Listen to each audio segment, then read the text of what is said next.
إنما المؤمنون إخوة. وقال الله تعالى وذكر فإن الذكرى تنفع المؤمنين. وقال الله تعالى وَلَقَدْ يَسَّرْنَا الْقُرْآنَ لِلذِّكْرِ فَهَلْ مِن مُّدَّكِرٍ.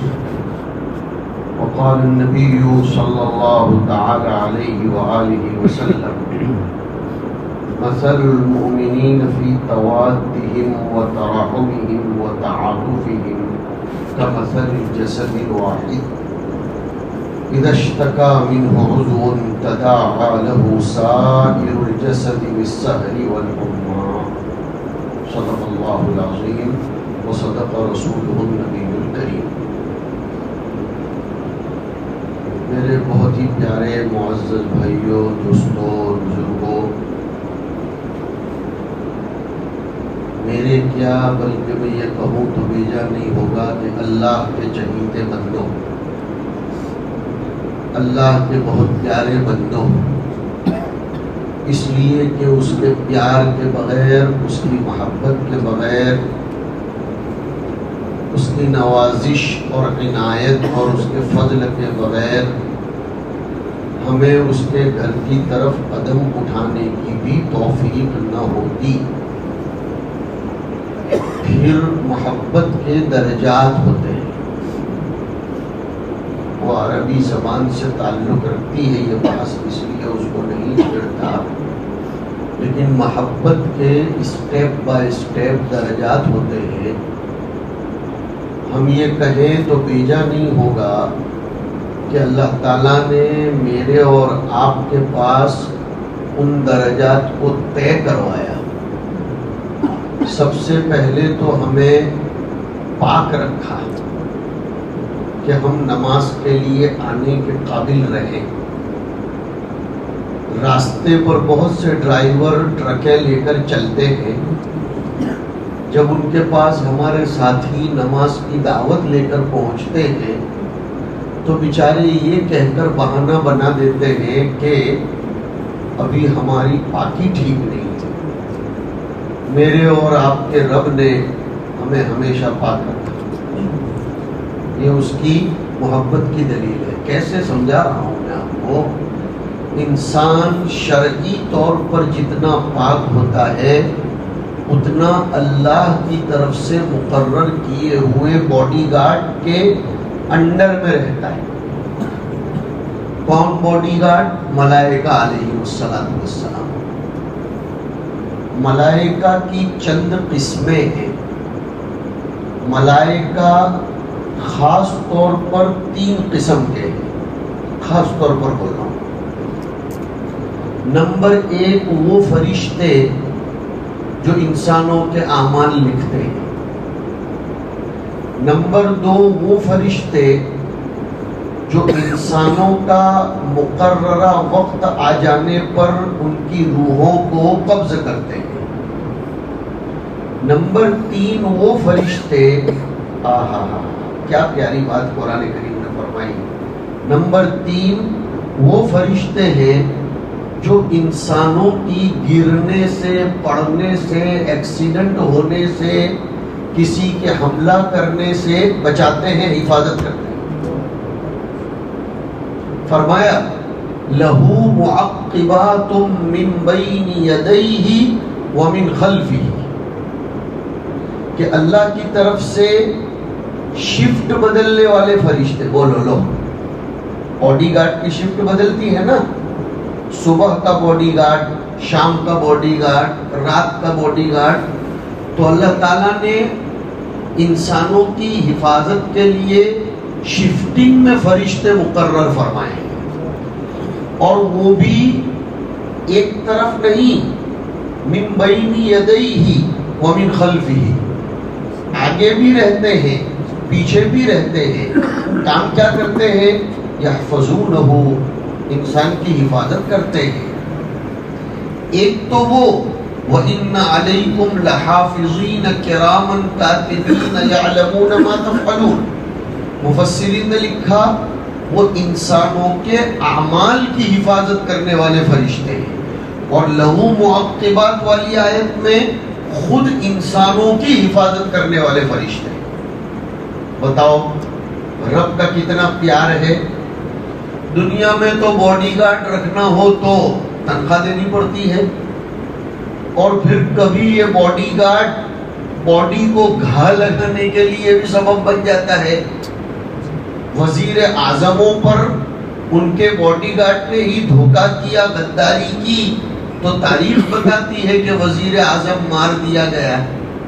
لیکن میرے رب کے باڈی گارڈ یہ کیسے ہیں؟ یحفظونہ، اپنی مرضی سے نہیں، بامر اللہ، من امر اللہ، اللہ ان کے اوپر مقرر ہے اور وہ حفاظت کرتے ہیں. علماء نے لکھا، بڑوں نے یہ فرمایا کہ یہ باڈی گارڈ فرشتے انسانوں کی ذات کی حفاظت کرنے والے انہی لوگوں کو میسر ہوتے ہیں جو پاک رہنے کی عادت رکھتے ہیں، جو پاک رہنے کی عادت رکھتے ہیں. لہذا مومن کیسا ہونا چاہیے بھائی دوستو بزرگوں؟ صرف صاف نہیں بلکہ پاک. ہاتھ منہ دھونا یہ ہمارا طریقہ نہیں ہے، وضو کرنا ہمارا طریقہ ہے. بات تو وہی ہوئی، بات وہی ہے، لیکن ہاتھ منہ دھونے کو شریعت کا نام وضو کا دیا گیا، تو اب وضو کیا. ہاتھ منہ دھونے سے وضو کرنا الگ ہے. وہاں صرف ہاتھ منہ دھلوایا جاتا ہے، یہاں منہ میں کلی، ناک میں پانی، سر پر مسا، ہاتھ پیر کی انگلیوں کا خلال، ہیلتھ اینڈ سیفٹی کا بھی انتظام اور اسپریچول پاور کا بھی انتظام. غور کرو اس کو. ہیلتھ اینڈ سیفٹی بھی، ناک میں پانی ڈالو گے تو سانس جانے کا راستہ صاف ہو جائے گا. ابھی تھوڑے دنوں پہلے میں 2-3 آپریشنوں سے گزر کر آیا. اورنگ آباد کے ہاسپٹل میں تھا، سلائن چڑھتا تھا. اگر وہی نلکی استعمال کرنے کے لائق رکھنی ہوتی تھی پیسے بچانے کے لیے، تو اگر 2-3 منٹ بھی وہ نلکی کا سرانہ اگر چھٹا رہ جاتا تھا تو وہ بوائے نرس جو ہوتا تھا وہ کہتا تھا مفتی صاحب اب یہ نہیں چلے گی، اس لیے کہ اس پر جمس لگ گئے ہیں. بوٹل میں جمس جائیں گے، آپ کے بدن میں سلائن کے ذریعے چلے جائیں گے. میرے رب نے سانس کی نلکی کو صاف کرنے کے لیے وضو کا طریقہ دے دیا کہ ناک میں پانی ڈالو. اور سنت تو دیکھو، سنتوں کا اہتمام ہونا چاہیے ہمارے اندر سنتوں کا اہتمام ہو. وضو کے ذریعے تو صحابہ نے معرکے جیتے ہیں، مسواک کے ذریعے تو صحابہ نے جنگیں جیتی ہیں. برش کے ذریعے نہیں، مسواک کے ذریعے. وہی تو سمجھا رہا ہوں. ہاتھ منہ دھونا الگ ہے، وضو کرنا الگ ہے، برش کرنا الگ ہے، مسواک کرنا الگ ہے. وہ عادت ہے، وہ ضرورت ہے، اور یہ عبادت ہے. ہاتھ منہ دھونا عادت ہے، ضرورت ہے، لیکن اسی کو تھوڑا شریعت کا جامہ پہناؤ گے، آقا کے طرز پر آؤ گے تو عبادت بن جائے گی. اور کیسی عبادت معلوم ہے؟ کلی کرو گے تو منہ میں کے سارے گناہ جھڑ جائیں گے. اور آقا علیہ السلام نے وضو کا اہتمام کرنا کتنا بتایا. مشکات شریف کی روایت میں آتا ہے بحوالے ابو داؤد کہ حضور جب وضو کرتے تھے تو دیکھو ادھر میری طرف، یہ سب حصوں کو بھی اہتمام سے یوں دھوتے تھے، ایسے چھالک نہیں مارتے تھے، بلکہ وضو اطمینان سے کرتے تھے.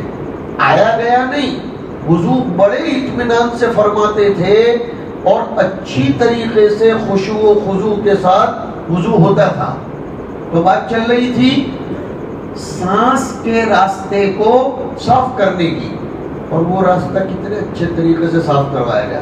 ناک میں پانی چڑھاؤ، اور صرف چڑھاؤ نہیں بلکہ پھر اس کو صاف بھی کرو اور ایک دم کلیئر کر دو.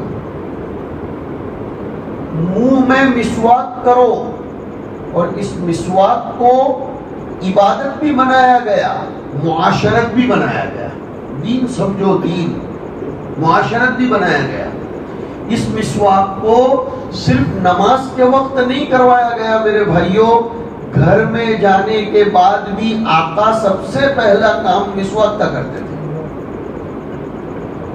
بخاری شریف کی روایت میں آیا کہ کسی نے ماں عائشہ رضی اللہ تعالی عنہا سے دریافت فرمایا بِأَيِّ شَيْءٍ كَانَ يَبْدَأُ رَسُولُ اللَّهِ صلی اللہ علیہ وسلم اذا دخل بیتہ قالت بالسواک، کہ حضور جب گھر میں تشریف لاتے تھے تو سب سے پہلا عمل کون سا فرماتے تھے؟ حضرت عائشہ نے فرمایا کہ سب سے پہلے مسواک فرماتے تھے۔ بڑوں نے لکھا ہے کہ گھر میں جانے کے بعد مسواک کرنے کے پیچھے فلسفی یہ ہے کہ باہر کے پولیوشن میں، باہر کی ہواؤں میں، باہر کی فضا میں آدمی رہ کر آیا ہے، اس کا منہ لوگوں سے باتیں کرتے کرتے بار بار کھلا ہے، بند ہوا ہے، تو منہ میں کچھ بو آ گئی ہو جس سے بیوی کو نفرت نہ ہو جائے، بچوں کو نفرت نہ ہو جائے، گھر والوں کو نفرت نہ ہو جائے، اس لیے مسواک کر لینا چاہیے تاکہ معاشرت بھی پیار بھری رہے، محبت بھری رہے، خوشگوار ماحول رہے، گھر میں سکون رہے، میاں بیوی سے، بیوی میاں سے، بچے باپ سے، باپ بچوں سے اطمینان میں رہے، تو پھر باہر کے چکر بند ہو جائیں۔ ایک آدمی کو گھر میں ہی بہترین چائے ملتی ہو تو بے وقوف ہے کہ وہ کسی لاہری پر چائے پینے جائے گا؟ بے وقوف ہوگا تو جائے گا، شوق کے لیے جائے گا، ورنہ گھر میں اس نے اچھے طریقے سے کھا پی لیا۔ تو میں عرض کیا کر رہا ہوں کہ انسانوں کی حفاظت کا انتظام تب ہوتا ہے جب آدمی باوضو رہتا ہو، تو حفاظت کرنے والے فرشتے اس کے قریب رہتے ہیں۔ ہمارے بزرگوں میں بزرگ کا نام سنا ہوگا، ضرور سنا ہوگا، خاص طور پر ہماری بڑی عمر کے بھائیوں نے، حضرت مولانا انور شاہ کشمیری رحمۃ اللہ علیہ، بلند پایا محدث گزرے ہیں۔ ان کا میموری پاور، ان کا حافظہ، یادداشت کا پاور اتنا مضبوط تھا، اتنا مضبوط تھا کہ کسی کتاب پر ایک مرتبہ نظر پڑ جاتی تھی، فرماتے تھے اب یہ کتاب اگر دیوبند کے کتب خانے سے کوئی چوری بھی کر کے لے جائے گا مجھے کوئی پرواہ نہیں، میں ایسی ہی چھپوا دوں گا، مجھے اتنا یاد ہو جاتا ہے۔ کسی نے پوچھ لیا اس کی وجہ کیا؟ ہمارے جیسے کوئی ہوتے تو وہ یہی کہتے ماں باپ نے بچپن میں بادام بہت کھلائی ہوگی، تو غریب تھے، غریب تھے۔ ابھی بھی وادی میں ان کا مکان جا کر اگر کوئی دیکھے تو پتہ چلے گا شاہ صاحب غریب ماں باپ کی اولاد تھے۔ وجہ کیا بتلائی؟ خود شاہ صاحب نے وجہ بتلائی، میرے حافظے کے مضبوط ہونے کی وجہ یہ ہے کہ میں نے کبھی بھی کسی بھی کتاب کو بغیر وضو کے ہاتھ نہیں لگایا۔ حالانکہ قرآن شریف کے علاوہ کوئی بھی کتاب بغیر وضو کے چھونے کی اجازت ہے فتوے کی روح سے، لیکن ہمارے بڑے فتوے پر نہیں چلتے تھے، تقوی پر چلتے تھے۔ یہ آج کے جوانوں کا المیہ ہو گیا ہے کہ وہ جائز ناجائز کا سوال پوچھتے ہیں لیکن اولا اور غیر اولا کا سوال نہیں پوچھتے کہ آقا کی پسند کیا تھی، آقا کا طریقہ صلی اللہ علیہ وسلم کیا تھا۔ بات ہماری چل رہی تھی، اللہ نے ہم سے محبت فرمائی، ہم کو باوضو کر دیا، مسجد کی طرف لے آئے۔ بہت سے لوگ تو مسجد کے پاس سے گزرتے ہیں پھر بھی اندر آنے کی توفیق نہیں ہوتی۔ ایک فارسی کے شاعر کہتے ہیں ای سعادت بزور بازو نیست تا نہ بخشت خدائے بخشندہ، کہ یہاں کی حاضری اور یہ سر جوڑ کر بیٹھنا، یہ دین کی فکر کرنا، اور طبیعت خوش ہو گئی میرے بھائیوں۔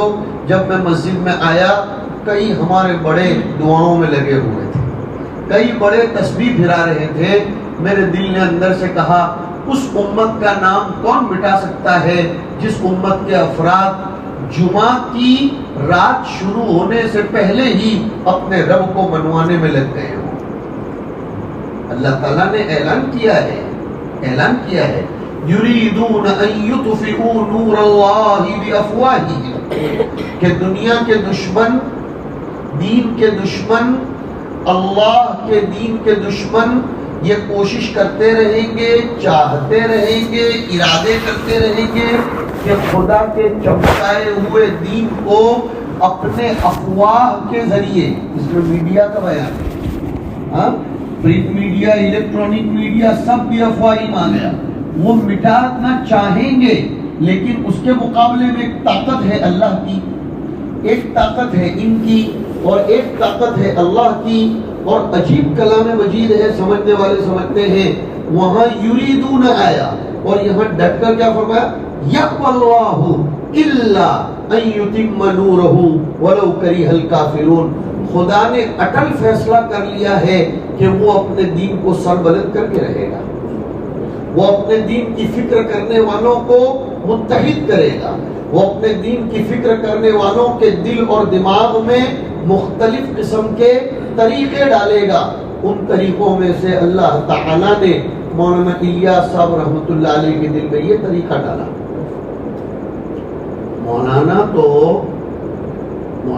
تو دلی تشریف لائے تھے مکتب پڑھانے کے لیے، معلوم ہونا چاہیے اتہاس، وہ تو مکتب پڑھانے کے لیے تشریف لائے تھے، نماز پڑھانے کے لیے تشریف لائے تھے، پھر مکتب پڑھاتے پڑھاتے کئی بچے ایسے آئے جن کو کلمہ یاد نہیں تھا، جن کو دین کے فرائض معلوم نہیں تھے، جن کو دین کے مسائل کا علم نہیں تھا، تو اللہ تعالیٰ نے مولانا کے دل میں بات ڈالی کہ فضائل کے ذریعے مسائل کی ترغیب دلاؤ، فضائل بیان کرو، ان کو قریب لاؤ، اور اسی لیے حضرت شیخ جو ان کے بھتیجے تھے ان کے پاس تبلیغی نصاب لکھوائی، جس کو ہم فضائل اعمال کے نام سے جانتے ہیں، ان میں فضائل علم رکھوایا، وہ فضائل علم پڑھ پڑھ کر، وہ فضائل علم سن سن کر ساتھیوں کے دل و دماغ میں علم کی رغبت پیدا ہوئی، تو ساتھیوں نے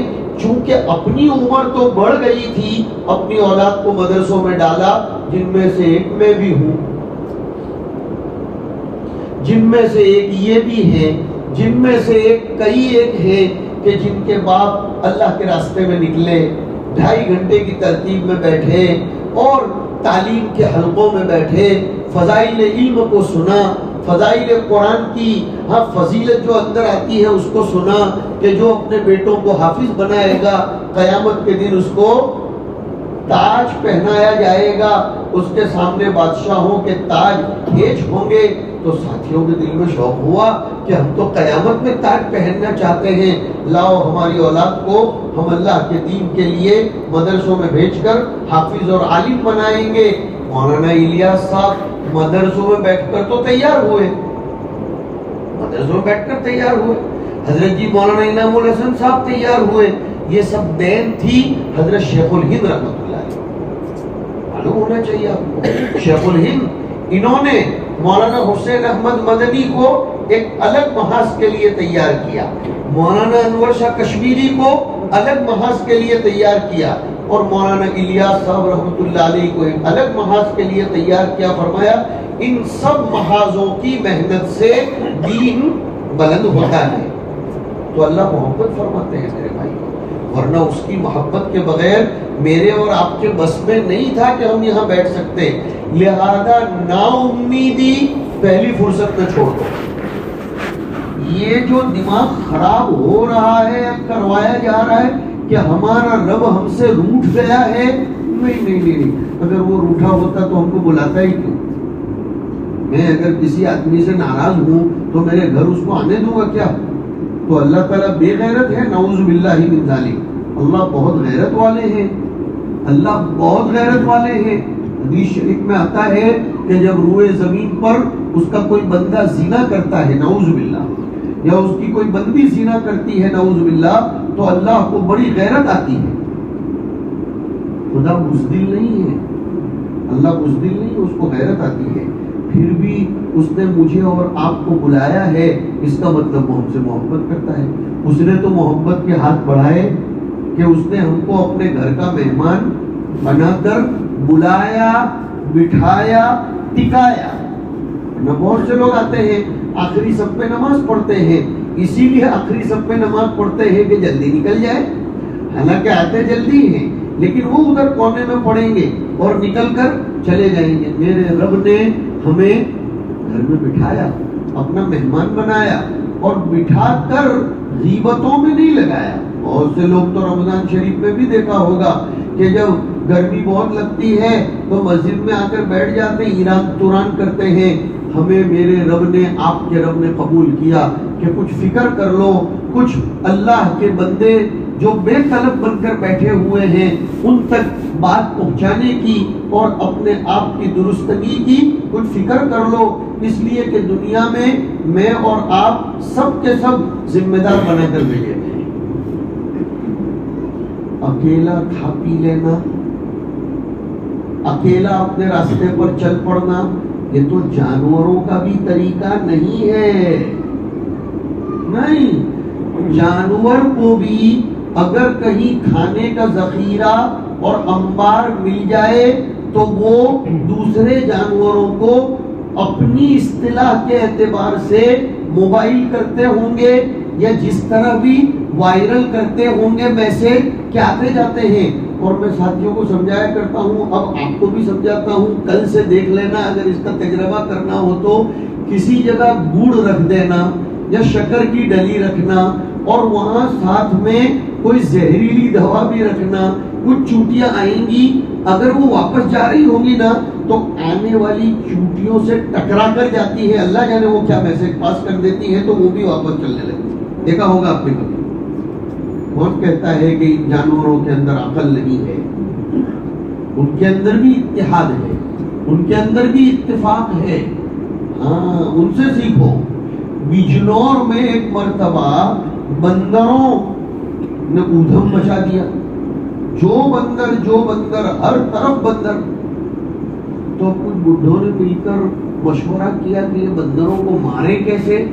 بندر کو مارنا تو آسان نہیں ہے، بلی کو مارنا آسان ہے، لیکن بندر سے کون پنگا لے گا.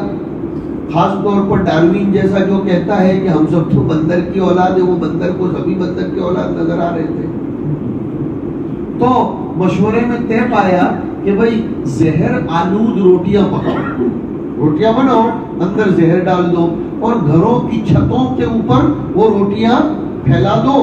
بندر آئیں گے، روٹیاں سمجھ کر کھائیں گے اور ٹپاٹپ گرنا شروع ہو جائیں گے. یہ تو آئے بندر تو.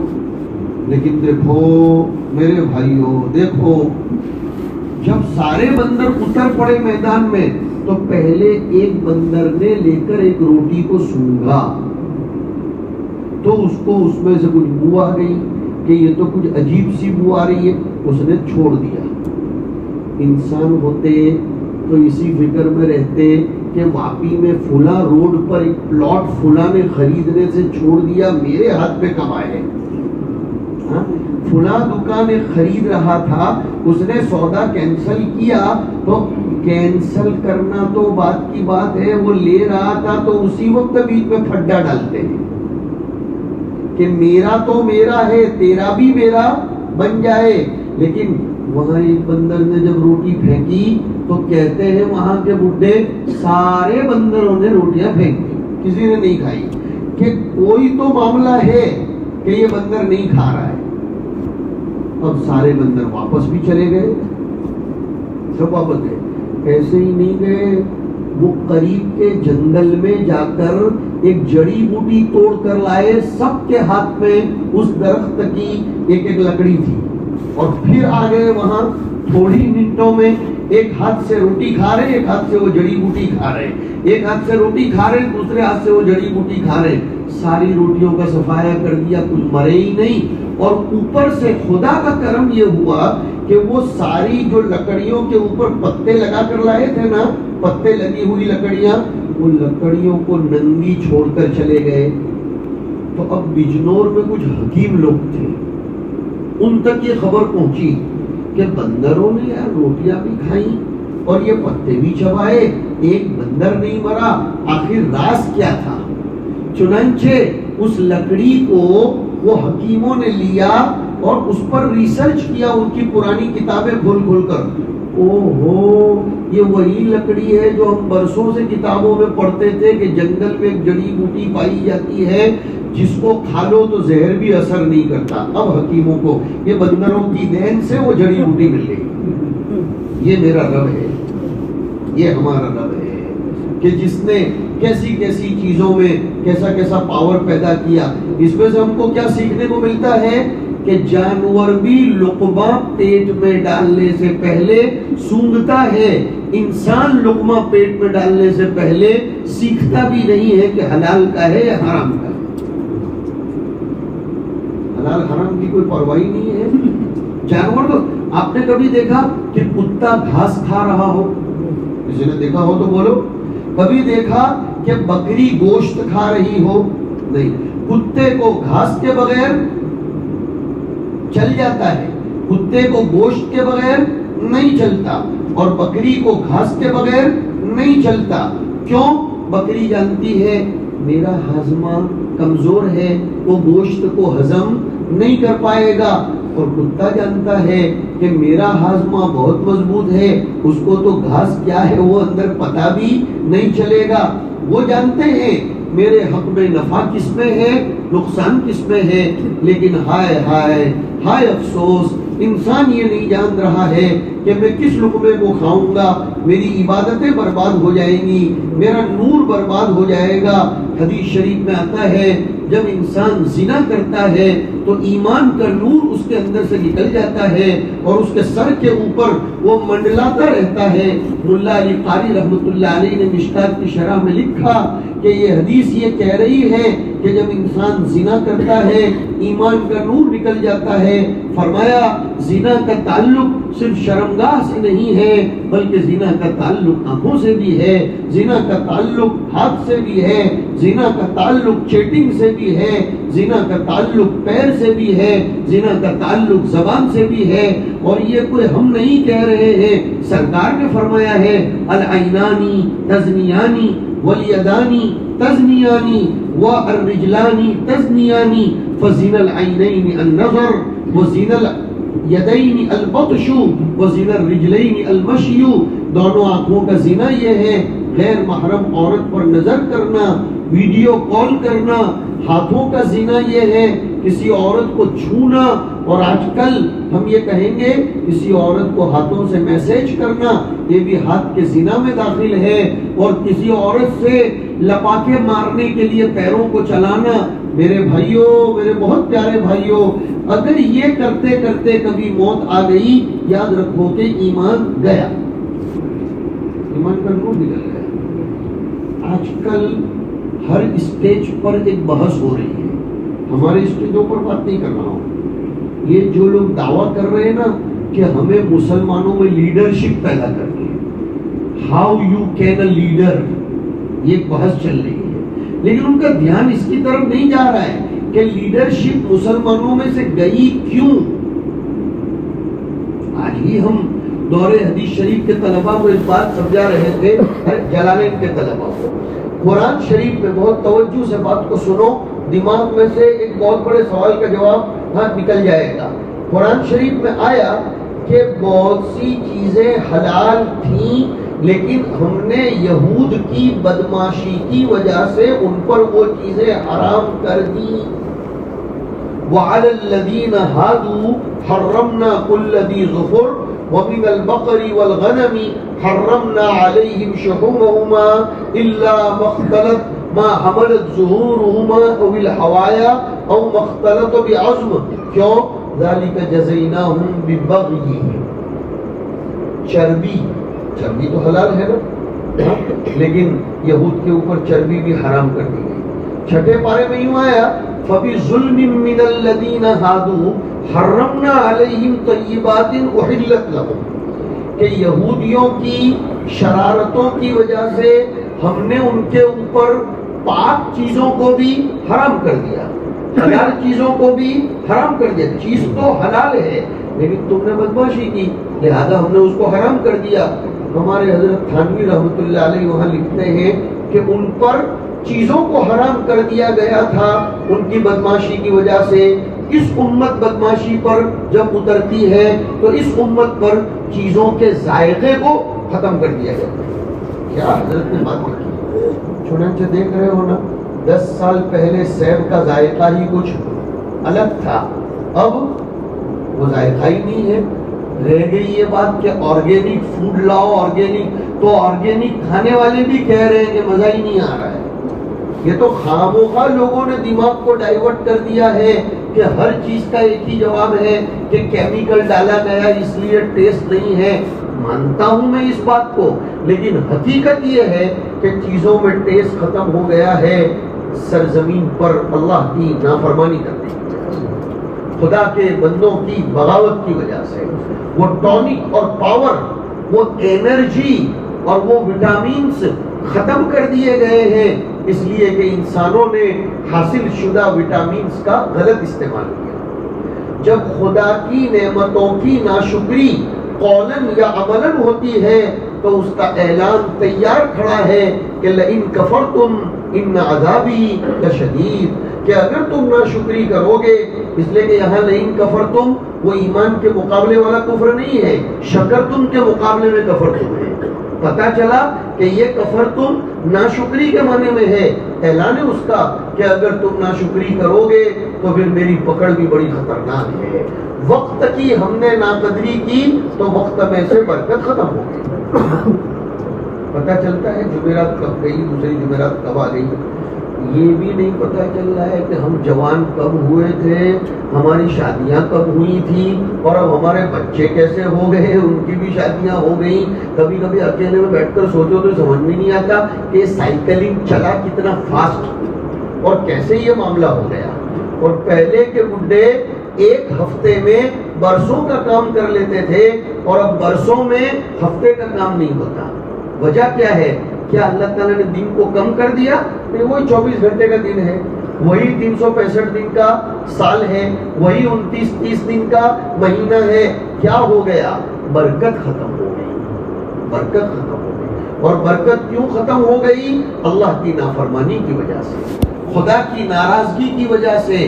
اور خدا جب 2-5 سے ناراض ہوتا ہے تو پکڑ تو سب ہی کی کرتا ہے، اس لیے فکر بھی سب ہی کی کرنی چاہیے. لو اتنی اچھی بات اللہ تعالیٰ نے ذہن میں ڈالی.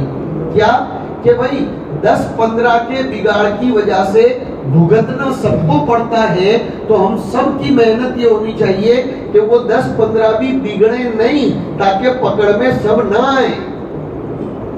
کلاس میں 2-3 بچے شرارت کریں گے تو استاد تو پوری کلاس کو ہی نکال دے گا نا، ہے کہ نہیں؟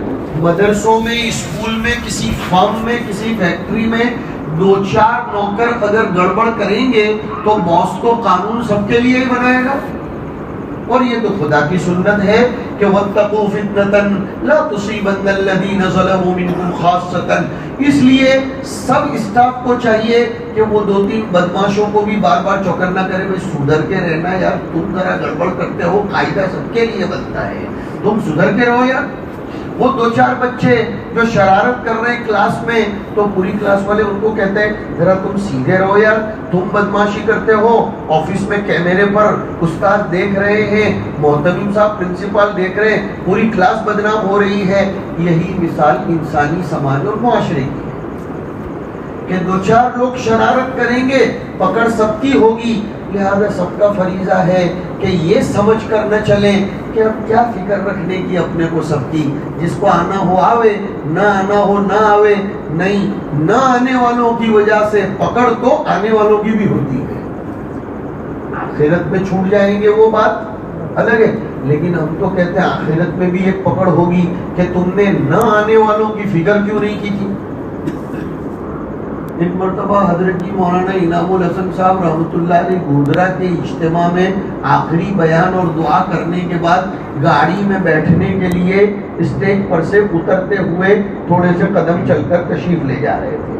حضرت جی مولانا انعام الحسن صاحب رحمۃ اللہ علیہ کی بات کر رہا ہوں، تو ایک سر پھرا آ گیا اور اس نے سوال کیا کہ حضرت یہ عجیب دور آ گیا ہے، وہ فرقے والے کہتے ہیں کہ جنت میں ہم جائیں گے، وہ نہیں جائیں گے، وہ کہتے ہیں ہم جائیں گے، یہ نہیں جائیں گے، وہ تیسرا کہتا ہے وہ دونوں نہیں جائیں گے، ہم جائیں گے، وہ چوتھا پھر پیدا ہوتا ہے اللہ جانے کون سی زمین میں سے، وہ کہتا ہے ہم جائیں گے، وہ تو حضرت یہ تو بتاؤ کون جائے گا جنت؟ وہ تو حضرت جی تھے، وہ تو حضرت جی تھے جنہوں نے اپنے دل کو رب کے قرب میں بٹھا بٹھا کر مانجا تھا، جنہوں نے بڑوں کی توجہ حاصل کی تھی، جنہوں نے ذکر الہی کی ضربیں لگا لگا کر قد افلح من زکاہا کا اپنے آپ کو مصداق بنایا تھا۔ کیا شاندار جواب دیا! ایسا بھی جواب نہیں دیا کہ مدرسے والے جنت میں جائیں گے، ایسا بھی جواب نہیں دیا کہ چلے والے جنت میں جائیں گے، ایسا بھی جواب نہیں دیا کہ اعتکاف والے جنت میں جائیں گے، ایسا بھی جواب نہیں دیا کہ فلاں فلاں۔ کیا جواب دیا؟ کیا جواب دیا؟ کتنا شاندار جواب دیا! ایسا بھی جواب نہیں دیا کہ روزانہ عشرت پڑھنے والے جنت میں جائیں گے، ایسا بھی جواب نہیں دیا کہ اللہ کے راستے میں نصرت جو کریں گے وہ جنت میں جائیں گے، ایسا بھی نہیں جواب دیا کہ ہجرت کرنے والے جنت میں جائیں گے، ایسا بھی جواب نہیں دیا کہ بخاری پڑھانے والے جنت میں۔ اب آپ کو زیادہ انتظار کی زحمت نہیں کروا رہا ہوں، جواب یہ دیا جو سب کو جنت میں لے جانے کی فکر کرتا ہوگا وہ جنت میں جائے گا، جو سب کو جنت میں لے جانے کی فکر کر رہا ہوگا وہ جنت میں جائے گا۔ یہ ہماری دعوت کا مقصد اور خلاصہ یہی ہے کہ ہم اکیلے نہ سدھریں بلکہ شرابی کے پیچھے بھی محنت کریں، میرا ساتھی کہیں محروم نہ رہ جائے۔ اور یہ ہماری فکر نہیں ہے، اللہ کے رسول کے تڑپتے ہوئے دل کی فکر ہے کہ وہ یہودی کا بچہ مر رہا ہے، اس وقت بھی کہہ رہے بھیا جاتے جاتے اسلام قبول کر لے تاکہ تو جنتی بن جائے، میں ٹینشن مکت ہو جاؤں۔ ابو طالب مر رہے ہیں، کہہ رہے چاچا آپ جہنم میں جاؤ گے، میرا ٹینشن بڑھے گا، میرے کان میں کلمہ کہہ دو، تم جنتی بنو گے تو تم جنت میں چلے جاؤ گے، مجھ کو اطمینان ہوگا۔ کسی نے کتنی پتے کی بات لکھی ہے مولانا کہ خالی ابو طالب کے ایمان کی فکر کی ہوتی تو کوئی کہہ سکتا تھا کہ چاچا تھے اس لیے یہودی کی بھی فکر کر۔ پتہ چلا اپنوں کو بھی جنت میں لے جانے کی فکر کرو، غیروں کو بھی جنت میں لے جانے کی فکر کرو۔ جیسے ایک بھائی اپنے بھائی کو بزنس میں ڈیولپ کرنا چاہتا ہے، جیسے ایک چاچا، اور اپنے گجراتیوں میں تو یہی طریقہ ہے، ہاں بلکہ پورے ہندوستان والوں میں یہ طریقہ ہے کہ کسی گاؤں کا ایک آدمی انگلینڈ پہنچنا چاہیے، برابر ہے نا، اچھی چیز بھی ہے۔ ایک آدمی انگلینڈ پہنچا، بس دھیرے دھیرے دھیرے دھیرے لنک بنتی چلی جاتی ہے۔ کسی گاؤں کا ایک آدمی سورت آ کر بسنا چاہیے، دھیرے دھیرے لنک بنتی چلی جاتی ہے۔ ہونا بھی چاہیے، اکیلا نہیں کھانا چاہیے، سب کو کام میں لگانا چاہیے، یہ بھی کتاب و سنت سے ثابت ہے۔ تو ایسے ہی جب ہم سنو میرے الفاظ جو ہمارے بڑوں سے نقل کر رہا ہوں کہ جب ہم اپنوں کی معاش کی فکر کرتے ہیں تو اپنوں کی معاد کی بھی فکر کرنی چاہیے، اپنوں کی آخرت کی بھی فکر کرنی چاہیے۔ میں نماز پڑھنے جا رہا ہوں، میرے ساتھی کو بلاتا ہوا جاؤں، وہ نہ آئے تو میرے دل میں کھڑن ہونی چاہیے، اے اللہ میرا ساتھی کیوں نہیں مان رہا ہے، یا تو میرے بول میں تاثیر نہیں ہے۔ اور انشاءاللہ یہ دی جانے والی دعوت کبھی رائے گا نہیں جائے گی۔ حضرت مولانا عمر صاحب رحمۃ اللہ علیہ سے ان کانوں نے خود سنا ہے، ان کانوں نے خود سنا ہے مولانا عمر صاحب رحمۃ اللہ علیہ سے کہ کوئی گشت والا دن، کوئی گشت والی ملاقات چاہے نقد وصولی نہ ہوئی ہو، صدیوں بعد بھی اس کا نتیجہ آئے گا۔ مولانا عمر صاحب اس کی مثال دیتے تھے کہ حضور گشت میں تشریف لے گئے تھے طائف، نہیں مانے تھے لوگ، پتھر برسائے تھے، لیکن اسی گشت کی برکت ہوئی، اسی قبیلے میں سے محمد ابن قاسم الثقفی نام کا ایک نوجوان کھڑا ہوا جس کی برکت سے ہندوستان میں اسلام آئے۔ لہذا ہمارے جو ساتھی گشت میں نکلتے ہیں وہ کبھی بھی مایوس نہ ہو کہ یار کیا بات ہوگی، ہم اللہ کے راستے میں نکلے تھے، تشکیل میں 2 ہی لوگ کھڑے ہوئے یا ہم مسجد میں 2-4 ہی لوگ آئے، صدیوں کے بعد بھی یہ عمل ضائع نہیں جائے گا، وہ نتیجہ تو نکلے گا ہی نکلے گا، اس لیے کہ اس عمل کے پیچھے اخلاص ہے، اس عمل کے پیچھے کوئی دنیا لینا نہیں ہے، اس کی برکت سے مسجدیں آباد ہوتی ہیں، اس کی برکت سے ہاتھوں میں تسبیح آتی ہے، سبحان اللہ ماشاء اللہ کے کلمات نکلتے ہیں، اور اس کی برکت سے مدرسوں میں طلبہ پہنچتے ہیں، اس کی برکت سے دلوں کو تزکیہ کرنے والے لوگ ملتے ہیں۔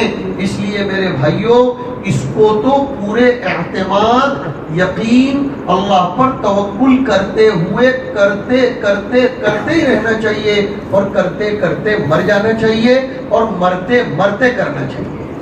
ہمارے بڑوں نے دین کی فکر مرتے مرتے بھی کی، فضائل کی بھی محنت کی، مسائل کی بھی محنت کی۔ حضرت امام ابو یوسف رحمۃ اللہ علیہ کا نام سنا ہوگا، امام ابو حنیفہ رحمۃ اللہ علیہ کے جلیل القدر شاگرد تھے۔ آخری سانس چل رہی ہے، آخری سانس چل رہی ہے، اور ایک مسئلے میں ڈسکس کر رہے ہیں کہ شیطان کو کنکری مارنے کا مسئلہ کیا ہے حج کے مہینے کے اندر، حج کے دنوں میں۔ تو کسی ساتھی نے پوچھ لیا کہ یہ آخری سانسیں ہیں اور یہ مسئلہ، کہا کہ وہ شیطان کو چیلنج کرنا چاہتا ہوں کہ تو کیا میری موت بگاڑے گا اور تجھ کو کلمے سے محروم کرے گا، میں تو مرتے مرتے بھی تجھ کو کنکری مارنے کے مسئلہ حل کر رہا ہوں۔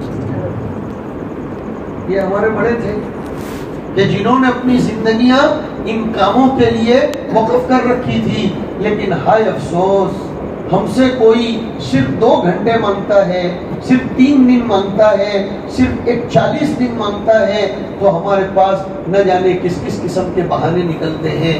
میرے بھائیوں، وقت تو کٹ جاتا ہے، عربی میں ایک کہاوت ہے کہ وقت تلوار کی طرح ہے، اگر تم نہیں کاٹو گے تو وہ تمہیں کاٹ دے گا۔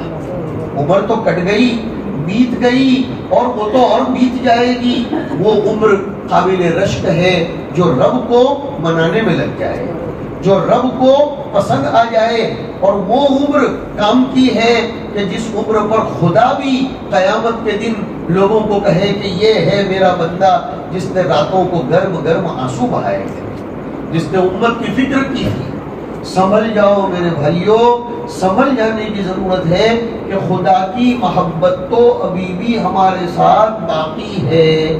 ہم اتنے سب غدار، اتنے سب بے وفا، اتنے سب معصیتوں میں مبتلا، لیکن خدا کی محبت میں کوئی کمی نہیں آئی۔ میں نے جہاں سے شروع کیا تھا وہاں پھر لا کر کھڑا کر رہا ہوں کہ اس نے محبت کی تو ہم کو وہ لایا، کھینچ کر لایا، ورنہ یہاں جتنے لوگ بیٹھے ہیں کوئی فالتو لوگ نہیں بیٹھے ہوئے ہیں، ہر ایک کی اپنی اپنی مصروفیت ہے۔ میں جانتا ہوں بہت سے لوگوں کو کہ ان کی ایک ایک منٹ قیمتی ہے، اور یہ تو بازار کا ایک دم اپ ہونے کا ٹائم ہے نا، عصر کے بعد سے تو بازار ایک دم اپ ہوتا ہے، بلکہ یہ کہیے بازار کی تو صبح ہی ہوتی ہے دنیا کی شام کے موقع پر، اور دنیا کی صبح کے موقع پر بازار کی شام ہوتی ہے۔ لیکن جو لوگ ابھی اپنا کاروبار چھوڑ کر آئے ہیں ان کو 100 مرتبہ مبارک ہو، ان کو 100 مرتبہ مبارک ہو، ان کو کروڑوں مرتبہ آشیرواد ہو، ان کو اربوں مرتبہ دعائیں ہو کہ خدا کی محبت تھی جو تمہیں اپنے کاروبار اور اپنی مصروفیات سے اٹھا کر لائی۔ یاد رکھو، ادھر تم بیٹھے ہو، ادھر کاروبار میں برکت کے فیصلے ہو رہے ہیں۔ بھائیو، کثرت الگ ہے، برکت الگ ہے۔ آج کل ہمارے دنیا کے لوگوں کی نظریں کثرت پر چلی گئی ہے، برکت سے ہم ہٹتے چلے جا رہے ہیں۔ کثرت برکت کا فرق سمجھاؤں؟ کثرت کا مطلب کوانٹیٹی، 100 کے 500 ہو جائے، 500 کے 5000 ہو جائے، ہم اس چکر میں پڑے ہوئے ہیں۔ لیکن 100 میں 500 کا کام نکل جائے، یہ برکت ہے۔ 100 کے 500 کمائے، لیکن گھر جا کے کہا کہ چھوٹا بچہ بیمار ہے، جاؤ تو اب لیبوریٹری کو 500 کما کے لائے ہو نا، 5000 حوالے کر کے آ جاؤ، کیا برکت ہوئی؟ ہاں، 100 کے 1000 کمائے، لیکن بیوی ضد پر اتر آئی کہ مجھ کو تو کل فلاں جگہ ولیمے میں جانا ہے، میں تو 2000 کا ہی ڈریس لاؤں گی، اور وہاں تو اچھوں کی ہوا اکھڑ جاتی ہے۔ اس لیے کہ دنیا میں 3 ہٹ مشہور ہے، 3 ہٹ دنیا میں مشہور ہے، استری ہٹ، باڑ ہٹ اور راج ہٹ۔ استری ہٹ بیوی کی ضد، اس میں بڑوں کا دم نکل جاتا ہے۔ دوسری باڑ ہٹ، چھوٹے بچوں کی ضد، اس کے سامنے اکبر بھی فیل تھا، اتنا صاحب عزم و جزم بادشاہ، لیکن بچے کی ضد کے سامنے وہ بھی فیل تھا۔ بیربل نام کے بادشاہ کے پاس جو رہنے والا تھا نا، اکبر بادشاہ کے پاس بیربل نام کا ایک تھا چمچا. کون؟ بیربل. اس کا ایک بچہ تھا، وہ اکبر کو بہت پسند تھا. تو اکبر کو بہت لاڑکا پیارا تھا. اکبر نے بیربل سے کہہ رکھا تھا اس بچے کو کبھی بھی رونے مت دینا، مجھے بہت پیارا ہے، وہ جو مانگے حاضر کر دینا. اب ایک مرتبہ وہ بچہ اتنا رو رہا تھا، خاموشی نہیں ہو رہا تھا. اب بیربل اس کو اپنے ہاتھ میں بغل میں دباتے ہوئے دربار میں آیا. وہ خوب رو رہا تھا بچہ. اکبر نے کہا میں نے تم کو نہ بولا ہے اس کو رونے مت دینا، اس کا کیا تقاضا ہے؟ کہا بادشاہ سلامت، یہ تو رات سے ایک ضد پکڑ کے بیٹھا ہے کہ سوئی کے اندر سے ہاتھی نکال کے بتاؤ. سوئی کے سوراخ میں سے ہاتھی نکال کے بتاؤ. اکبر نے بھی ہتھیار ڈال. یہ کون بات کر سکتا ہے؟ یہ کون کر سکتا ہے؟ تو اکبر نے کہا بھائی سب کو، اپنی گجراتی میں اردو میں بولتے ہیں سب کو پہنچ ول سکتے ہیں لیکن چھوکروں کو، بچوں کو کوئی نہیں پہنچ سکتا. انہوں نے ضد پکڑ لی 50 پیسے والی ٹرافی چاہیے. اب آپ 500 روپے والی فروٹ اینڈ نٹ کی، کیڈبری کی چاکلیٹ لا کر دو. وہ بولا نہیں، مجھ کو تو 50 پیسے والی چاہیے. وہ لے کر رہے گا نہیں. اگر اس کو دی جائے گی تو دکان رات کو 3 بجے بھی کھلوانی پڑے گی. یہ ضد رہتی ہے باڑ ہٹ. اور تیسری راج ہٹ. بادشاہوں کے جو ضد ہوتی ہے وہ اپنی ضد پوری کر کے ہی رہتے ہیں. تو عرض یہ کر رہا تھا کہ میرے بھائیوں، یہ جو کثرت ہوئی پیسوں میں کہ 100 کے 2000 کمائے، لیکن گھر جا کے میڈم نے بولا کہ مجھ کو تو 2000 والے ڈریس چاہیے. کہاں گئی وہ؟ لیکن سنو، جب برکت کے فیصلے ہوتے ہیں تو آپ ضد کرو گے کہ میڈم خوب کمایا ہوں، جاؤ 2000 کا ڈریس لے کر آؤ. لیکن وہ کہے گی اللہ کی بندی نہیں، کسی غریب کی بچی کی شادی میں کام آ جائیں گی یہ پیسے، مجھے اتنا مہنگا جوڑا نہیں چاہیے. یہ ہے برکت.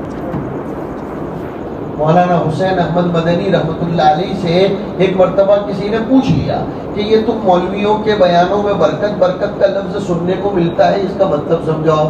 حضرت مدنی رحمۃ اللہ علیہ نے فرمایا برکت کا مطلب لفظوں میں تو بیان کیا ہی نہیں جا سکتا.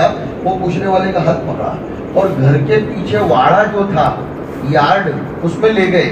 وہاں پانی کے بورنگ کی مشین لگی تھی.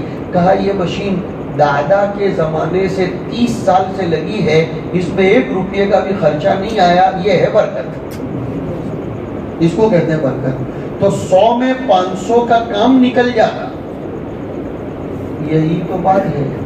لو تو آج تمہارا دماغ صاف ہو رہا ہے کہ یہ علماء کرام کے پیسوں میں، دین کے کام میں لگے ہوئے لوگوں کے پیسوں میں 5000 کی تنخواہ میں 10,000 کا کام نکل جاتا ہے.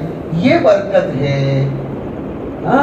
جو اللہ کے دین کے لیے اپنے آپ کو فارغ کر دیتے ہیں، جو اپنے شب و روز کو مرکز کے لیے واپی کے فارغ کر دیتے ہیں، ہونے والے اجتماع کی محنت کرتے ہیں، اللہ کے بندوں کو دین پر لانے کے لیے اپنے تن من دھن کی قربانی دے دیتے ہیں، تو پھر خدا ان کا کام 100 میں بھی 5000 کا نکال دیتا ہے. ان کے وقت میں بھی اللہ برکت دے دیتا ہے، ان کی تندرستی میں بھی اللہ تعالیٰ برکت دے دیتا ہے. عرض کرنے کا منشا یہ ہے، ہم لوگ صرف اپنی فکر کے لیے پیدا نہیں کیے گئے ہیں میرے بھائیوں. ہمیں تو فکر عالمی پیمانے کی کرنی چاہیے، اس لیے کہ ہم عالمی رسول کے امتی ہیں. ہمارے رسول صرف کسی ایک علاقے کے لیے رسول نہیں تھے. فرمایا وَمَا أَرْسَلْنَاكَ إِلَّا كَافَّةً لِلنَّاسِ بَشِيرًا وَنَذِيرًا. ہم نے پوری دنیا کے لیے آپ کو رسول بنا کر بھیجا ہے، خوشخبری دینے والا بنا کر بھی اور ڈرانے والا بنا کر بھی. پتہ چلا جن موقعوں پر ترغیب کی بات ہوگی ترغیب کی جائے گی، اور کچھ موقعوں پر ذرا ڈرانا بھی پڑے گا. اس لیے کہ کچھ بت ایسے ہوتے ہیں جو لاتوں کے ہوتے ہیں، باتوں سے نہیں مانتے، اور کچھ بت ایسے ہوتے ہیں کہ وہ لاتوں سے نہیں بلکہ باتوں سے مانتے ہیں. حضور کی دونوں صفت ہے، بشیر بھی ہے اور نذیر بھی ہے، خوشخبری دینے والے بھی ہیں اور ڈرانے والے بھی ہیں. سامنے والا جیسا ہوگا اس انداز کی گفتگو کی جائے گی. حضور سب کو ایک ہی لکڑی سے ہانکتے نہیں تھے. ایک مثال دے رہا ہوں، بہت کام کی مثال. حدیث شریف ابو داؤد میں یہ دونوں واقعے ایک ساتھ آئے. ایک مجلس میں سرکار تشریف فرما تھے صلی اللہ علیہ وسلم. سیدنا ابو بکر بھی تھے رضی اللہ تعالیٰ عنہ. اب ایک آئٹم اس مجلس میں آ گئی, سر پھرا, حضرت ابو بکر کے ساتھ الجھ گیا. ایسے بس حضرت ابو بکر کو چھیڑ رہا تھا. حضرت ابو بکر خاموش تھے. ایک مرتبہ چھیڑا, دو مرتبہ چھیڑا, لیکن وہ تو کم وقت بولتا ہی چلا جا رہا تھا اور حضرت ابو بکر خاموش تھے. اب جب حضرت ابو بکر کا بشریت کے ناطے صبر کا پیمانہ لبریز ہو گیا تو حضرت ابو بکر نے بھی جواب دینا شروع کر دیا. حضور کھڑے ہو گئے, چل دیے وہاں سے. حضرت ابو بکر کب برداشت کر سکتے تھے کہ دیکھو یہاں سے بھی سیکھو کہ اگر ہماری مجلس سے کوئی اللہ والا ہماری ضد اور بحث کو سن کر اٹھ کر چلا جائے تو اس کو برداشت نہیں کرنا چاہیے. آج کل ہمارے ساتھی کیا بولتے ہیں, ٹھیک ہے مول صاحب, کہ ٹھیک ہے امیر صاحب, તમે કહી દીધું, તમે તમારો ફરજ અદા કરી દીધો, અમને તો જેટલો સમજમાં આવે એટલું અમે કરવું, બાકી તમે તમારો રસ્તો પકડો, અમે નહીં. یہ مومن کا طریقہ نہیں ہوتا ہے. مومن کیسا ہوتا ہے, قرآن شریف کے دسترخوان پر آؤ, کوئی انکار نہیں کر سکتا. فرمایا انما كان قول المؤمنين اذا دعوا الى الله ورسوله ليحكم بينهم ان يقولوا سمعنا واطعنا واولئك هم المفلحون. یہ مسلمانوں کا, ایمان والوں کا جواب یہ ہوتا ہے. کیا جواب ہوتا ہے اور کب ہوتا ہے؟ جب ان کو اللہ رسول کا فیصلہ سنایا جاتا ہے, اللہ رسول کا مسئلہ سنایا جاتا ہے, اللہ رسول کی بات سنائی جاتی ہے تو وہ ایک ہی جواب دیتے ہیں, ہم نے سنا بھی, قبول بھی کیا. سنا بھی, مانا بھی, ہم نے سنا بھی, سمجھا بھی, اطاعت بھی کی. قرآن کہتا ہے تب جا کر کامیابی ملتی ہے. اور کتنی اچھی بات بڑوں نے لکھی, طبیعت مطمئن ہو جاتی ہے. سنو کہ وہ جو رات کو سوتے وقت وہ آیتیں پڑھنے کی فضیلت نہیں آئی. کون سی آیتیں؟ آمن الرسول بما انزل الیہ من ربہ والی دو آیتیں. بخاری شریف میں آیا کہ جو رات کو سوتے وقت بستر پر یہ دو آیتیں پڑھ لیتا ہے کفتاہ, یہ دو آیتیں اس کے لیے کافی ہو جاتی. یاد کر لو سبھی ہمارے ساتھی, کون سی؟ سورہ بقرہ کی آخری دو آیتیں جس میں ایمان کے تذکرے ہیں اور جس میں اللہ سے معافی کے تذکرے ہیں, جن میں دعاؤں کے تذکرے ہیں. لا یکلف اللہ والی, تو اس میں کیا آیا ہے مجھے سمجھانی ہے یہ بات کہ آمن الرسول بما انزل الیہ من ربہ والمؤمنون کل آمن باللہ وملائکتہ وکتبہ ورسلہ لا نفرق بین احد من رسلہ. اب دھیان دینا, وقالوا, کہ مومن وہ ہوتے ہیں جو یہ کہتے ہیں سمعنا و اطعنا, ہم نے سنا بھی, مانا بھی. بزرگوں نے لکھا جب سمعنا کے ساتھ اطعنا ہوگا تو غفران کا کہے جانے کے مستحق بنیں گے, تو اللہ سے معافی مانگنے کے مستحق بنیں گے اور تو گناہ معاف ہوں گے. سن لیا بیان, سن لی تعلیم, لیکن اندر برابر ہے, بیٹھ گئے تھے سن لیا. کرنا تو وہی ہے جو جیسے وہ ہانبڑوانی بدھا نہیں, باقی کروانی تو آپڑو نہیں. یہ ایمان والے کا کام نہیں ہوتا. ایمان والے کا کام ہوتا ہے ہانبڑوانوں کوئی نو نہیں سوائے اللہ رسول, અને કરવાનું પણ તે જ જે اللہ رسول کے. سماج پورا ایک طرف ہو لیکن اللہ رسول ایک طرف ہو. اب اگر ایک بہت اچھے سوال کا جواب دیتا ہوں, اگر کسی کو ڈر لگ رہا ہے کہ اللہ رسول کی بات پر چلوں گا تو سماج میں میری امیج ختم ہو جائے گی, اسٹیٹس کا مسئلہ آئے گا, سماج سوشل بائیکاٹ کرے گا, تو ایسے لوگوں کے لیے بھی سورہ مریم میں خوشخبری آئی کہ ان الذین آمنوا وعملوا الصالحات سیجعل لهم الرحمن ودا, کہ جو ایمان پر اور اعمال پر آتے ہیں اللہ آسمان سے ان کی محبتیں لوگوں کے دلوں میں ڈال دیتے ہیں.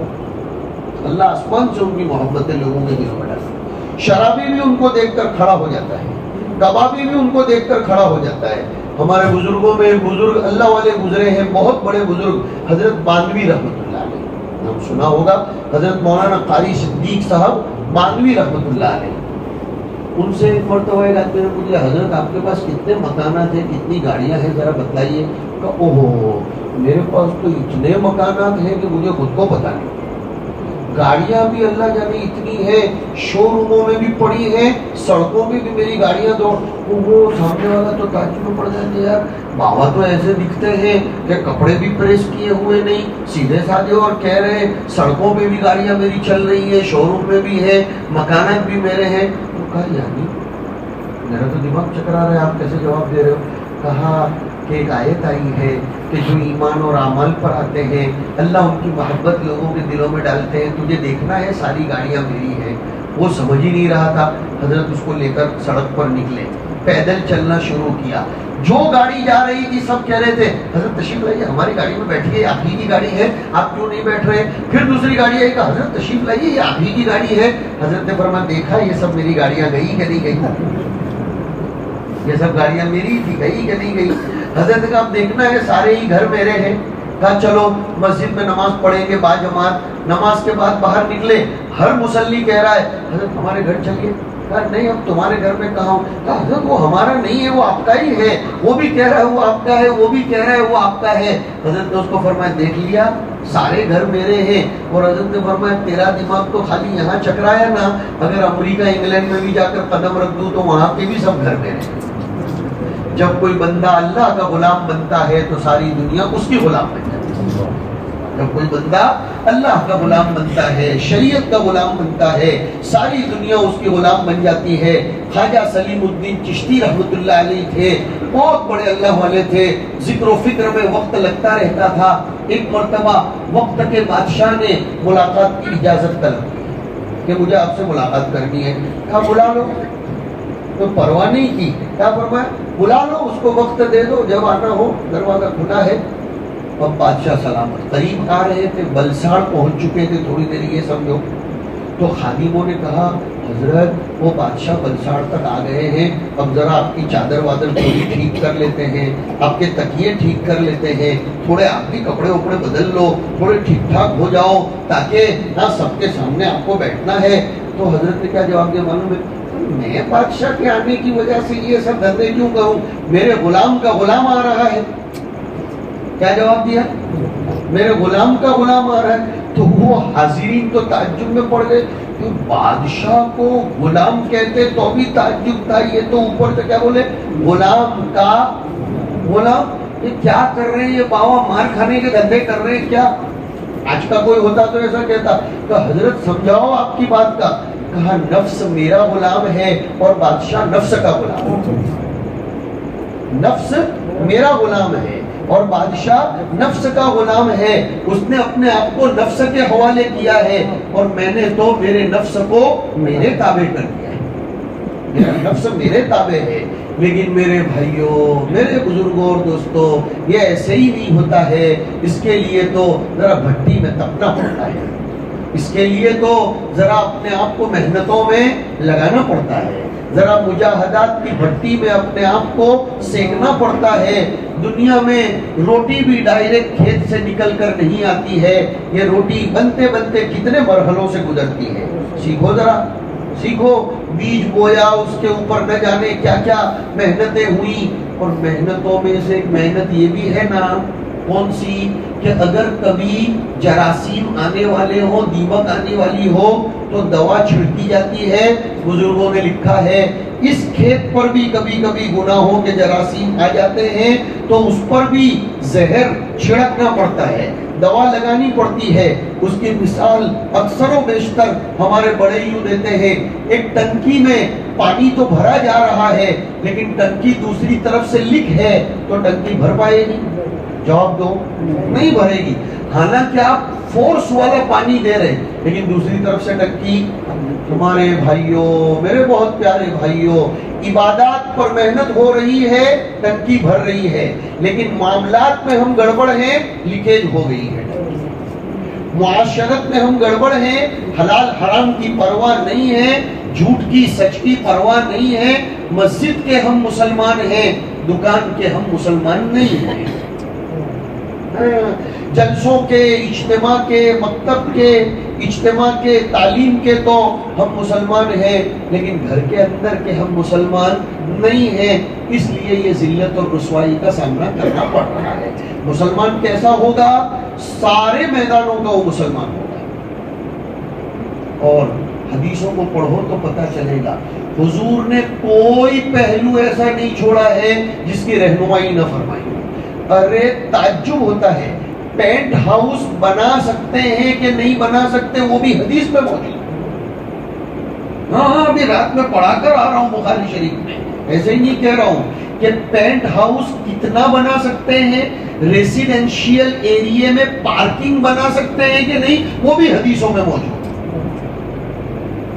ہم نے تو سمجھ رکھا ہے ہمارے آقا نے صرف ہماری مسجدیں آباد کروائی، نہیں، ہمارے آقا نے مسجدوں کے ذریعے پوری زندگی آباد کی، کہ مسجدوں میں آؤ، عبادت کی مشق کرو، عبادت والی طبیعت بناؤ، عبدیت پیدا کرو، اور پھر بندے بن کر رہو ہر جگہ۔ ایسا نہیں کہ یہاں تو بولتے ہو اللہ اکبر، اللہ سب سے بڑا، باہر نکل کر بولتے ہو انا الاکبر، میں سب سے بڑا۔ نہیں نہیں نہیں، ارے اتنی سب بحث آئی ہے کہ 2 لائنوں میں اگر مکان بن رہے ہیں تو بیچ میں راستہ کتنا چھوڑنے کا وہ بھی سرکار نے بتایا ہے صلی اللہ علیہ وسلم۔ کیسا دین دیا ہے اللہ تعالیٰ نے، کیسا دین دیا ہے، لہذا اس کو یہ اعلان کرنے کا حق حاصل تھا، ان الدین عند اللہ الاسلام، کہ اگر دین کہلائے جانے کے قابل کوئی چیز ہے تو وہ اسلام ہے۔ ابھی راستے میں ہی کچھ تذکرے چل رہے تھے کہ لوگ شادیوں میں کیسے برباد ہو رہے ہیں، لوگ کیسی کیسی عیاشیاں کر رہے ہیں، اور جس طرح میری زبان پر ایک آیت آئی تھی، الحمدللہ الذی ہدانا لہذا وما کنا لنہتدی لولا ان ہدانا اللہ، کہ اللہ کی تعریف ہے، اللہ کی حمد و ثنا ہے کہ اس نے ہمیں اس کے دین کی ہدایت دی، ورنہ ہمارے بس میں کہاں تھا۔ حضور بھی تو مسجد نبوی کی تعمیر کر رہے تھے اور شعر پڑھتے تھے، واللہ لولا اللہ مہتدینا ولا تصدقنا ولا صلینا، اگر خدا کی طرف سے ہم پر نظر انتخاب نہ ہوتی تو ہدایت بھی نہ پاتے، نہ صدقہ کر سکتے، نہ نماز پڑھ سکتے۔ جہاں سے چلا تھا وہاں لا کر اٹکا رہا ہوں۔ خدا کے بڑے پیارے بندے ہو میرے بھائیوں، اب اس پیار میں آگے بڑھنا ہے یا جہاں ہے وہی رہنا ہے؟ جواب دو۔ آگے بڑھنا ہے نا، تو آگے بڑھنے کے لیے کچھ سہنا بھی تو پڑے گا، کچھ سہنا پڑے گا، کچھ جھیلنا پڑے گا۔ جیسے حج میں پیار کی منزلیں طے کرنے کے لیے بلایا جاتا ہے، سمجھتے ہو؟ حج میں عشق کی منزلیں طے کرنے کے لیے بلایا جاتا ہے، تو پہلے تو کہا جاتا ہے ذرا چکر لگا، میں دیکھنا چاہتا ہوں تجھے مجھ سے کتنی محبت ہے۔ کہا ٹھیک ہے، چکر لگایا، طواف کیا، کہا ابھی پورا نہیں ہوا ہے محبت کا سفر، صفا مروہ کی دوڑ لگا، ابھی بھی پورا نہیں ہوا ہے، آنا پڑے گا مینا میں، جاگنا بھی پڑے گا، اور ابھی بھی پورا نہیں ہوا، عرفات کی تپتی ہوئی دھوپ میں آسمان کے نیچے کھڑے رہنا پڑے گا، اور وہاں میں جو بولوں گا ایسا ہوگا۔ ہاں، تو عبادت کا غلام نہیں ہے بلکہ تو تو میرے حکم کا غلام ہے۔ روزانہ مغرب کے ٹائم پر ہوتی تھی، آج مغرب عشاء کے ٹائم پر ہوگی۔ عرفے کے میدان میں یہی تو ہوتا ہے، اذانیں عرفے کے میدان میں ہو رہی ہیں، لیکن خدا نہ ابھی نہیں پڑھنے کی مغرب۔ مغرب کا وقت تو ہو گیا یار، اور نہیں کہ وہ مزدلفہ میں جا کر پڑھنی ہے۔ یہ امتحان ہوتا ہے کہ تو عقل کا غلام ہے جو پڑھ کر آیا ہے اس کا غلام ہے، یا میرے حکم۔ میں نے ہی تجھے بولا تھا کہ مغرب لیٹ نہیں کرنے کی، آج میں ہی کہہ رہا ہوں کہ مغرب لیٹ کرنے کی۔ جب اتنے سب امتحان سے آدمی گزر جاتا ہے، محبت کی منزلیں طے کرتا ہے، تو پھر عرفے کی شام کو اعلان ہوتا ہے، جاؤ بخشے بخشائے ایسے چلے جاؤ جیسے تمہاری ماں نے آج تم کو پیٹ سے پیدا کیا ہوگا۔ لیکن اس میں بھی خیال کیا گیا کہ دیکھنا محبت اپنی پوری ہو گئی ہے، مگر راستے میں ایک رکاوٹ آنے والی ہے جس کا نام ہے شیطان، تو کل صبح پہنچ کر اس کو کنکر مار دے گا۔ کیسا محبتوں کا امتحان ہے، لیکن اس کے لیے تو قربانیاں دینی پڑتی ہیں۔ میرے بھائیوں، چند لوگوں کی قربانی پورے عالم کے پھلنے پھولنے کا ذریعہ بنتی ہے. اس لیے ہمارے بڑے اس سلسلے میں فکر مند رہتے ہیں. مختلف موقعوں پر مختلف شکلوں میں، کوئی مدرسوں کی محنت سے، تو کوئی خانقاہوں کی محنت سے، کوئی ذکر کی محنت سے، تو کوئی فکر کی محنت سے، کوئی تعلیم کی محنت سے، تو کوئی تبلیغ کی محنت سے، تو کوئی تزکیے کی محنت سے، محنت کرتے کرتے امت کو پھلنے پھولنے کا ایک فکر والا کام ہوتا ہے. جن میں سے ایک عظیم الشان کام حضرت مولانا الیاس صاحب رحمۃ اللہ علیہ کے ذریعے یہ وجود میں آیا، جس کے ذریعے امت کے ہاتھ میں دکھ تو رہی ہے تسبیح، لیکن یہ بڑے بڑے دشمنوں کو سر کرنے کا ہتھیار ہے. یہ دکھ تو رہی ہے تسبیح، لیکن اس تسبیح نے بڑے بڑے مسائل حل کروائے. یہ دکھ تو رہی ہے رات کو 4 ساڑھے 4 بجے اٹھ کر تہجد کی نماز، لیکن یہ بڑے بڑے بادشاہوں کو سر نگوں کرنے کا ذریعہ بنتی ہے. اس لیے یہ فکروں میں سے ایک فکر ماشاءاللہ الحمدللہ ہمارے واپی اور نوساری حلقے کا اجتماع 29 30 31 کو ہونے جا رہا ہے علی پور میں. اس سلسلے میں ہم سب کو ہی مل کر محنت کرنی ہے، اور اس میں سے اللہ کے راستے میں زیادہ سے زیادہ ہمارے ساتھیوں کو نکلنا ہے. اب بولیے اس میں فکروں میں کون کون شرکت کے لیے تیار ہے، تاکہ انگلی کٹا کر شہیدوں میں ہمارا بھی نام آ جائے. اللہ رب العزت ہم سب کو قبول فرما لے. بولیے بھائی.